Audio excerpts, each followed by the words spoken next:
সুলেমান দেখ দি বেটা কি পাঠাইছে আমারে কি পাঠাইছে দেই দেখ দি মেসেজে কি পাঠাইছে জানো কি পাঠাইছে দেই ফোন দি বেটা কি পাঠাইছে السلام عليكم مدير انا في الطريق قريب منك اي الحين তুই কি রিপ্লাই কি দিছ وعليكم السلام مدير اليوم 30 طريق اليوم 30 طريق او انت كلام قريب انا قريب زياده انا قريب زياده انا مره مسكين قريب انا مره قريب কেডা পাঠাইছে ওই আমি অনলাইনে একটা মোবাইল অর্ডার করছিলাম বুঝছস উনি পাঠাইছে এটা আর আমি যে উত্তর দিছি এটা কি ঠিক আছে তো ঠিক আছে চাল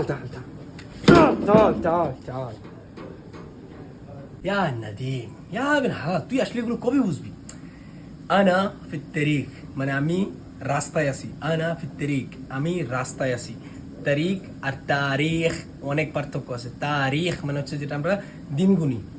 আর তারিখ মানে রাস্তা ঠিক আছে আনা গরিব মিন্নাক গরিব মানে হচ্ছে কাছে আনা গরিব মিন্নাক মানে আমি আপনার কাছে আছি মানে তুই যেটা অর্ডার করছো সেটা আসতেছে সেটা বলছে গাবি